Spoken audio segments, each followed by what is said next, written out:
Haute couture refers to the creation of exclusive, custom-fit clothing.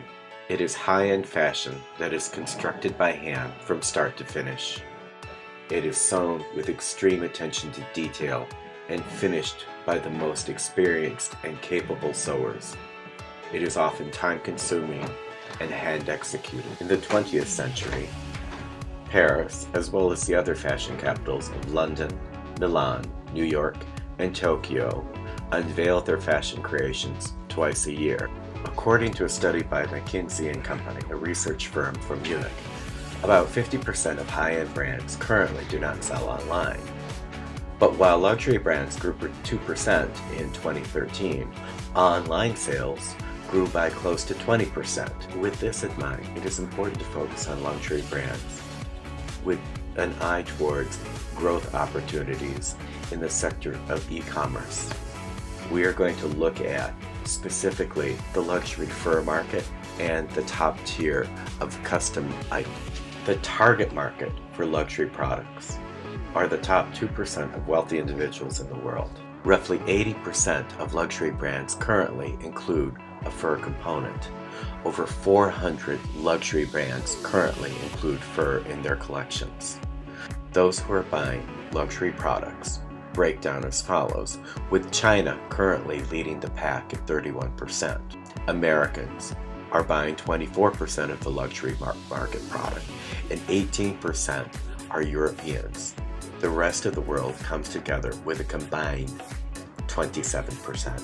If we're looking specifically at the Chinese market, currently China consumes 35% of the fur consumption, have 564 million internet users as of 2012. 142 million of them currently are shopping, and the average shopping in China itself is 157 billion. Currently, the U.S. exports 215.5 million in raw pelt. Worldwide, the fur industry employs well over 1 million individuals. The luxury market is experiencing a steady growth regardless of the recession. In 1995, it was $77 billion. In 2015, it was $253 billion. 18% as of 2014, or $40 billion, came directly from fur sales. It is estimated that $600 billion is the impact of all counterfeit fashion goods currently on the global market, including low-end brands as well as high-end brands. The goal of this research study was to help identify best practices for an online e-commerce site. I pulled together a focus group of 5 individuals, each that have a specific understanding. Tammy Travasili, Associate Professor from the Illinois Institute of Art. She has over 30 years of retail management experience. Jennifer Lazan-Vergara is the creative director for Half Stack Magazine and is also owner and designer of Bella Sophia, a children's wear company. Tarek Al-Saad is a fashion and lifestyle reporter from El Nahir Arabic Channel in Washington, D.C. and in Chicago. Christos Telsidis is a luxury fur manufacturer and retailer in Chicago and has been a furrier for 50 years. He is the owner of Christos Furs. And Tasso Karangunis is partner and owner of Fantastic Furs, a wholesale and design manufacturer dealing specifically for the needs of the high-end luxury market and couture markets for fur. The rallying point of this group was to deal with the custom market, which is the gold standard of the luxury market. Luxury products in this market are not mass-produced, but is something more particular to an individual. For our comparative analysis and a benchmark, we looked at Celine, Dior, Fendi, Louis Vuitton, Prada, Versace, Vivienne Westwood, and Yohji Yamamoto. All of these currently have websites. However, what we found was that the digital footprint basically falls into 3 categories. The first are small holdouts. These are luxury brands that use the web only to show available product lines. They do not sell, Selective retailers, or e-tailers as we call them, are luxury brands that use the web as an entry port for aspirational customers. Typically, they sell through proprietary stores, but may sell some entry-level products through a retailing partnership. The complete retail experience in the luxury line is actually very rare and is actually the most difficult to execute. The ultra-luxury brands that we looked at look to convey an image of exclusivity and peerlessness. Because the luxury, couture, or bespoke item is not commonly found in stock, most require a certain amount of fitting and customer input to take complete advantage of its use and the feel of the luxury experience. Some particular items may be available for sale at the time, but these are oftentimes one-offs, or that may be used as a prototype to launch another creative experience for somebody else. The personal shopper is the gatekeeper of luxury wear. Unlike other malls where a person can come in and buy anything, the luxury goods do not advertise their higher-end items because many typically are already sold. Something to remember is that a luxury item is also luxury because it is extremely limited. When a luxury garment hits a store, personal shoppers have first dibs. This means that the personal shopper has a roster of clients that they shoot out emails with photos. Those shoppers get the first pick. Garments will be ordered, many times also knowing that they will be sold specifically to a client. The personal shopper knows the taste or what a specific client needs for an upcoming wardrobe event.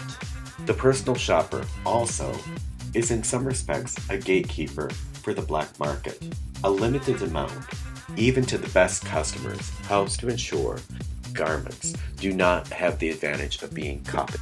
Louis Vuitton, for example, limits the number of higher-end items per person who is buying to 2 purses per person.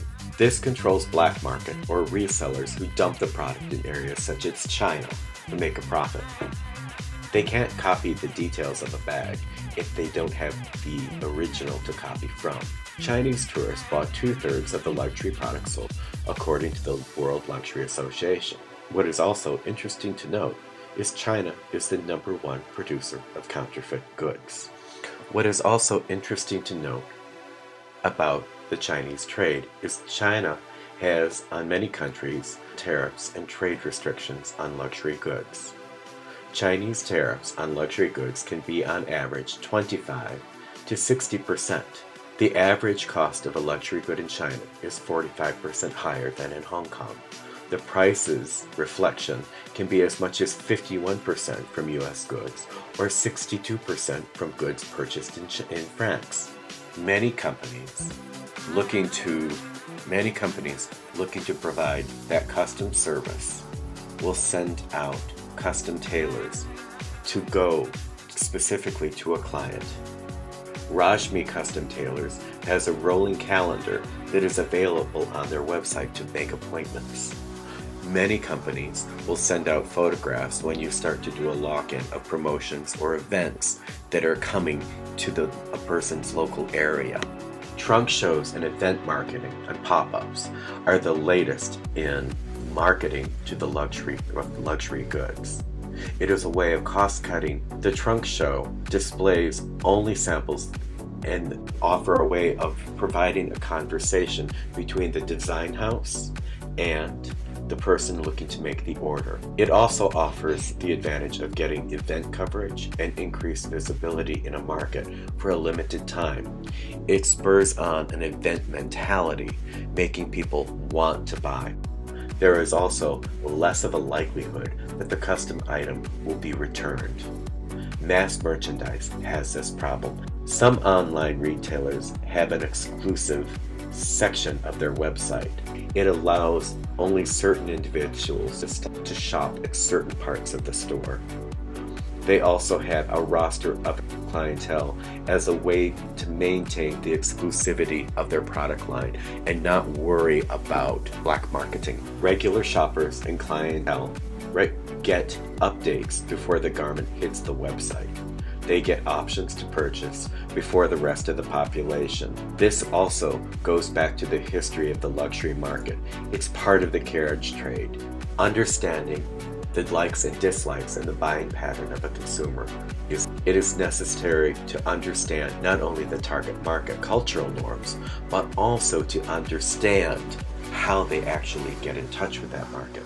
The design of a site, we found, should be minimal and clean. With regards to selling, we found that the best way to sell is to have at least 3 views: a front, back, and a side, and a close-up magnifier with each view. What we also found is that Vogue magazine and other online portals that attract this consumer have taken to adding short video clips of the garment in movement. The ready-to-wear market has helped guide the luxury market in many respects with regards to how to sell a product. The product marketer must focus on a specific company. What we found was that multiple language sites are the best way to execute. Using an online translator can be detrimental, as many times it doesn't work. A site must be in a shopper's native language, or the shopping site should not rely on language as a means of translating information. With regards to our fur consumer, the Chinese consume 1/3 of the fur market.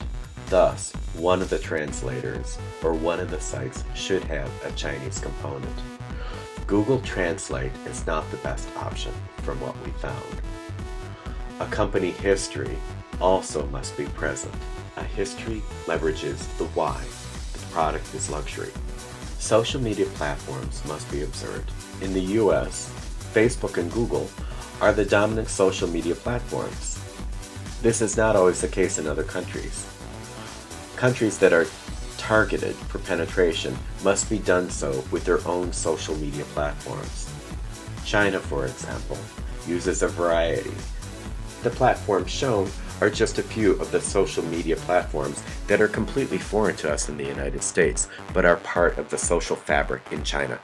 The digital experience for online shopping must be overwhelming, it must be exuberant, and it must include digital video. Easy to navigate and glitch-free are the benchmarks for a website. Digital video takes that website to the next level.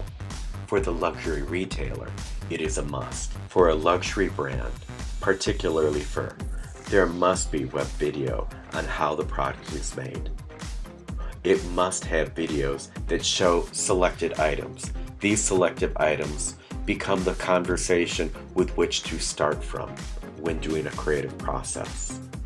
It helps that there be multiple years of a collection or a runway show online. 1 year of product is not enough because it may be a favorable year or a non-favorable year. What we found is that there must be a link to make an appointment with a stylist, or a professional needs to handle the custom work. That conversation can happen through the web portal online or a series of emails. But a calendar, such as we have found in the tailoring sites, works very, very well for accommodating schedule. A custom link must be built in. It can be ask more, it can be a number of different things, but it needs to start the conversation. With regards to fulfillment of the custom garment, part of the luxury experience is a luxury execution of how it is delivered. Shipping, in most cases that we have found, is free, and there is no minimums. For a couture garment in a major metropolitan area, the garment needs to be or should be delivered by someone, and that someone at times should be someone who can do a fitting or be a personal stylist. Maintenance and alterations for many luxury garments, including bespoke suits and whatnot, tend to be free over the lifetime. While we advocate this with certain garments, it becomes excessively expensive to do so. But free pickup and delivery to a fur vault, depending on the location, is a good incentive for a client to keep coming back. The return policy needs to be completely spelled out, just like any retail store. Most online stores have return policy of 15 days. Return policy for luxury custom goods are similar to bridal products. 50% down usually starts the production. The balance is due on delivery. If the garment is canceled prior to delivery, the deposit is forfeited. So in looking at our selection of websites that we picked, we could see that there are many that did it very, very well. Our top pick was Fendi. It was almost perfect.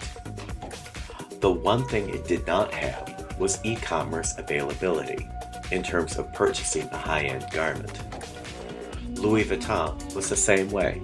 In both cases, however, you could get a hold of a sales rep and start the conversation. In both cases, a sales link was maintained so that a person could execute it or make a phone call and have the product sold over the phone. For a luxury garment, particularly one that is international, it actually is okay because of the transaction fees and duties and shipping. Other sites, however, such as Prada, had less than luxury robust experience. The company website had very little on the company legacy. There was no private client login and no appointment contact for custom work. It was not a glitch-free experience. Some of the websites that were such as Yohji Yamamoto, were not glitch-free. They had numerous errors, most often the case dealing with language and translation. Part of the explanation of our findings came in that the top tier groups who did particularly well were all held by LVMH Holdings, an international conglomerate that deals exclusively with the luxury market. Vivienne Westwood and Versace were the e-commerce brands that we found had the most robust sales experience. The lack of videos on the website made this e-commerce site rather boring. It did not offer opportunities to come back. It offered a great sales opportunity, but the feeling of the luxury of the product was not there. In some respects, Versace was the most divisive site. It was a mishmash of plethora of sites. It was horribly confusing with numerous pop-up windows. It became very annoying after about a 10-minute encounter. So to sum up, what we have found is that really it is a difficult task for a luxury product to convey its luxuriness.